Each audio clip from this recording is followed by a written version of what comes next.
Hey, welcome to the Elders Corner. Hi, I am Nessa the Holistic, and if this is your first time over here on the corner, over here is where reality and spirituality meet with a little bit of holistic flavor. How you doing? Child, it's been a minute. Was y'all reading on the corner? Because I'm telling you, we jumped on live, I ain't seen none of y'all. Yup, I said it. I ain't seen none of y'all. None of y'all showed up. None of y'all showed up to reading on the corner, but that's okay. We still without them. How you doing? Listen, few things I just want to tell you. I had the most amazing vacation. The most amazing. The most amazing. It was some learning lessons. I learned my lessons. Okay, and we're gonna talk about that. But there's a few things we're gonna jump into. I'm just talking y'all into these cards pop, and when it pop, we're gonna move forward. Oh, you seen it jump right out of my hand. It jumped right out of my hand. Let's see what it's got to say. This is today's prayer. Do not let your heart be troubled. I can't see y'all. And do not be afraid. John 14:27. Do not let your hearts be troubled and do not be afraid. Y'all know, let me tell y'all something. Most of the time when we pop the card, the prayer card, because I've been told I'm a witch, I've been told I'm doing tarot, that is fine, as long as you watch it. Most of the time when we do the prayer card, if you listen to the entire episode, it kind of go with it. So let's see how this episode goes. It says, do not let your heart be troubled and do not be afraid. Start worrying about it. Stop going into your anxiety, your heart. Start with your mind. Putting your mind into stuff ain't got nothing to do with it. Listen, you know how we do. We're human. Few things. We talked about reading on the corner. Friday we went on live with Stony the Creative. Y'all know she does the nails. I've been trying to tell y'all we're on an economic fast. We are only supporting businesses. Those who know. This will work. A skirt that I'm thinking about wearing Sunday because we're going to visit our church, Glendale Baptist Church. Overseer Stone will be bringing a word, and we're going to go over there and celebrate. So this skirt she made for me, African print. She made clothes. She do hair. She do nails. She do feet. So I am going over there. I'm taking this down, guys. That's why I've been looking like a monster. I'm going to take this down, and I'm going to allow her to be creative. Whatever she do. And then I'm going to come over here and let y'all see the work. We got to start supporting Black businesses. We got to make sure we take care of those who support us and take care of us. Okay? She takes care of me. My nails, I can go and be myself and vent. My business ain't all across the country, and she knows the alls and the alls. You always got to have a person that you can share your all with and don't use it as a weapon towards you.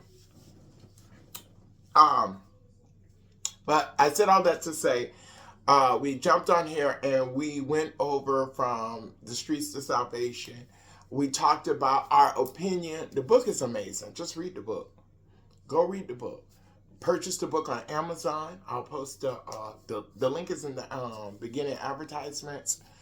Go get the book. It's a couple of books that came out from Christian authors. We don't listen, that's a big thing. Listen, we go read Dean Koontz.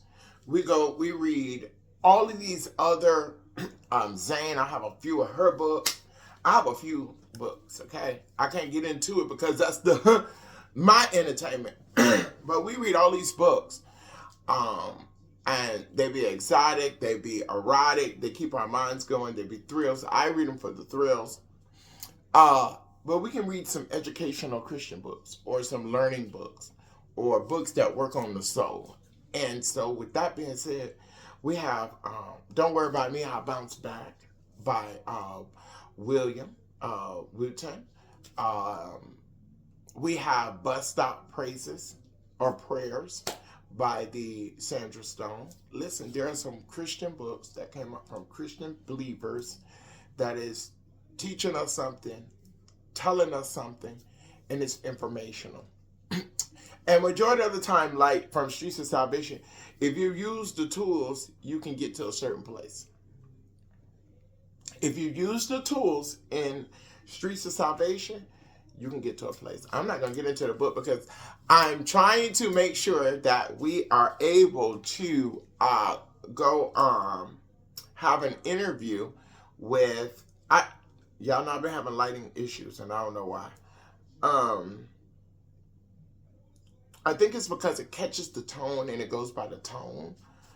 But anyway, I'm gonna try to work on my tone. That's why I didn't put the mics on. But they in the room. I just don't have them on me. We're gonna have Pastor Morgan or Robin Morgan come on and really tell us about this book. We're gonna speak to an author, Christian author, who's a pastor, who has a church. She's gonna give you that information. Maybe she might say something that touches you and that you can connect to. Then you can go and participate and see what she's about. Because I'm gonna bring her on. I'm trying to do that Friday. And then we're gonna go to other books.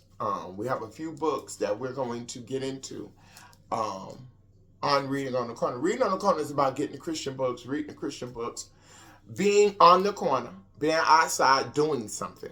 So if you notice all the times that we've been on Reading on the Corner, we was in the nail salon. Okay, we was in my girlfriend's makeshift studio promoting her business.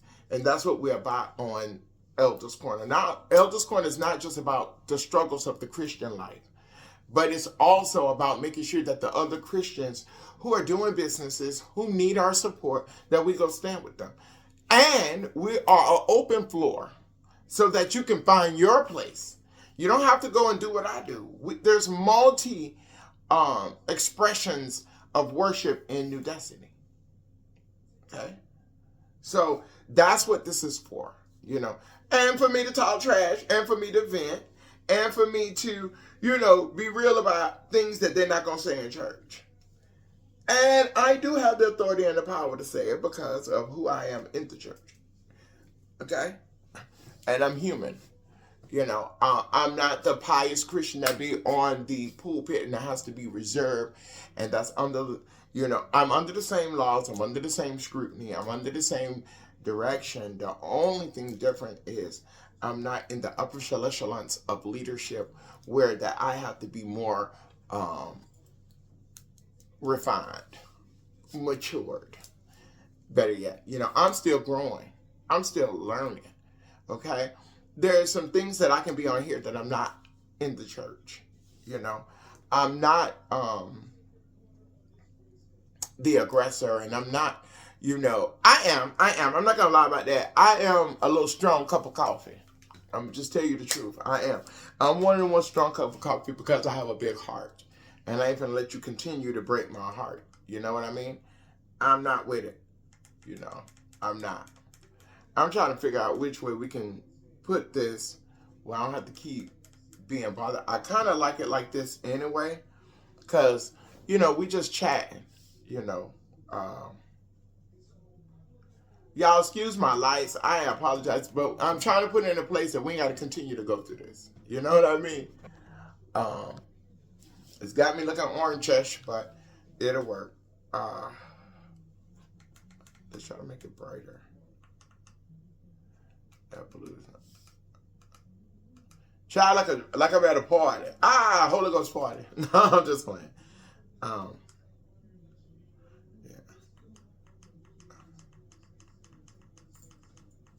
Oh, that's cute. I didn't realize the features in the lighting system.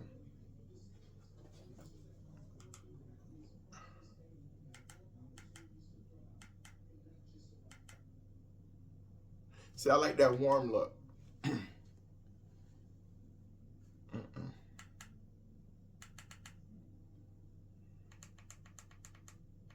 Now the other lights are all the feature lights are working now.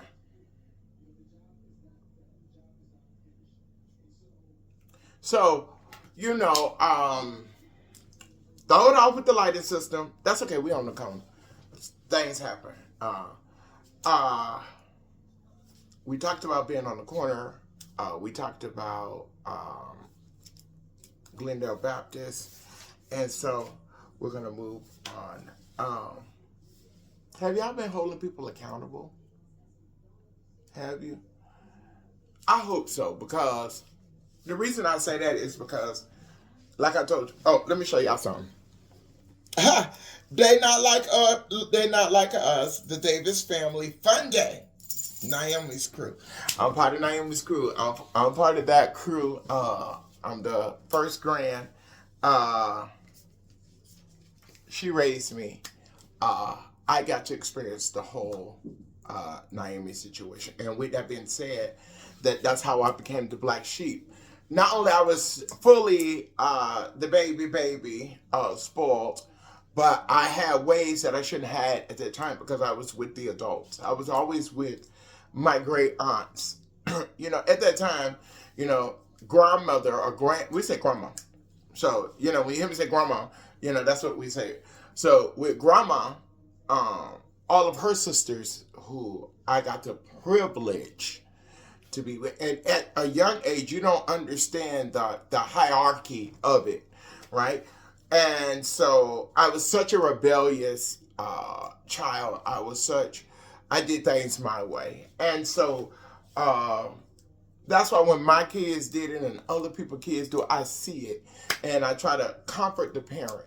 And I try to encourage parents. That's why when we get on here talking about parenting, a lot of times, y'all don't know, a lot of situations, I have adult kids now. My kids, I have grandkids that I can tell you that I have not had. One of my grandkids I've given real love to. My other three is like, okay, what the kids say, it don't even matter. But parenting and being a parent and going through certain stuff with your children, it is a mental, physical, distraction, trauma, overwhelming of, because you don't understand. This don't come with a label, and you got to go back to the root. Who taught them and who taught them? Well, my great grannies and my great aunts taught me. And so now I understand why I love God so much. Now I understand why I've been protected by him and been in his. It was their continual prayers who believed God and stayed in God. Not like me who has fallen and going through so many different phases. Them old gals didn't play about God. They didn't. And they all had their own way of doing it. My favorite great aunt, the one I love the most, my Aunt Lula. When I was a kid, because I was so bad, that's what they said, I was bad. I was so bad that they kept me in church because they knew God was going to fix it. And so I would go to my Aunt Lula house, get my $10. It was about $10 for me as a kid. Walking across, first of all, I get to leave grandma's house for a few minutes. I get to be by myself. And I get to walk somewhere. Okay? I walk across the field and get to my Aunt Lula house. I go over there and do a Jehovah's Witness lessons. I eat. She might buy me a piece of clothes, buy me this and that, and then I leave with $10 for the week. And I'm like, okay, that was a thing for me. Like, Aunt Lula, you ready for my lesson? Because I knew I was going to go over there and eat some real good food. I was going to get my little couple of dollars. $10 was a lot of money back then. Okay? You thought you was rich with $10. Okay? In the 80s and 90s, like $10 was like, oh, you were, okay? I would go across and get my little $10, come back. I would have to do, my grandma was so heavy in church. And so she was in the choir, the senior choir. She was on the sisters board. We Church of God in Christ. Everything was auxiliary and and when I go to church with her, I end up cleaning the church. I like to clean up and move around. I had like maybe ADHD. I don't know. I go to cleaning. The mamas would give me the anointing oil and allow me to anoint the chair. So I did that growing up. Okay, not knowing I was still extra, but that's the way I was raised, right? And so, going to this family reunion, and I did my part of embarrassing the family. I did my part of, they seen me out there. They know I was jailing. They know I was rehabbing. They know I went back to school. They know I got married. They watch my life. After grandma left and she was more important to God and he needed her, it kind of my head. Because I thought I didn't have no protection. I thought I was out there alone in this big old world. The whole time God was protecting me. And so I said all that to say that after I apologized to the people that I really hurt, my family first, it seemed so different. I kissed all my cousins, all my aunts. When they seen me, the light behind their eyes. See, I can see in the spirit on somebody. And the light behind it. And then when my cousin Ann and my cousin Nikki, I love y'all. I love you with my whole heart. And I thank you for your support. I thank you for being on the Elders Corner. Like, my cousins done ran up on me and was like, girl, we watched it. Don't stop. And what I'm expressing, they understand. That's why I said, in order to enjoy the Elders Corner, you got to be in your word. You got to know the word of God. You got to have a relationship with God. And you got to kind of have already been through some things in your life in the world. Some of our Christians ain't never been in the world. And that's why when the world get a hold to them and they get exposed because they never been out there. God had them on a certain path and they were made a certain way. You understand? Some of us were supposed to be on that journey, but ended up in the world. That's why God showed you the prodigal son in the Bible. Because he was raised up a certain way, but he had to go out there and see what it was about. And then he ended up still coming back more humble. When I came back, I was humble. Because it wasn't that I was humble because I did so much. No, I was humble because the world showed me that I rather deal with my family, who I know have love, than deal with the streets or the world that don't have no love. Okay? We're connected because of one person, Naomi Clan, and we stuck together this round. Not only that, our big mom, okay? She made a tribe of children. And each child made a tribe. Okay? I got a big family. Both sides. On the Davis, Jackson, Ard, Scott side of the family. We huge. And on them Leggett's, can't do nothing with them. Okay? I went through that because I wanted to express my accountability. I wanted to express how it's okay to make your mistakes. I wanted to express to you how it affected me. And it took years to get to this place. It wasn't like, oh, I messed up and I said I was sorry and they was forgiven. No. It took time. It took me to grow up. It took me to acknowledge my part. Okay? And so you got to do that too. And you got to hold your people accountable. And when you cannot hold your people accountable, that means you really ain't for them. Just be honest. When you're a yes man and you go with the flow just to get high or to get a couple of dollars or to get a ride, listen, I am sick of that vengeful, cutthroat mentality that a lot of people have. They know they don't like you. They know they can't stand the ground you walk on. They're the ones talking about you behind your back with everybody. They're the ones that's dropping division, but yet will turn around and ask you, sister, you got $1? Can I get a ride? Sis, you got $10? Because we ain't ate. Bro, you and it's like the Christian The godly person says, yeah, let me go ahead and get a look. But the whole time they are using, it goes from a ride to money to availability. You think you're doing what is correct. You think you helping somebody. No, you're not. You're getting used. God ain't told you to do that. You're not Jesus. You're not.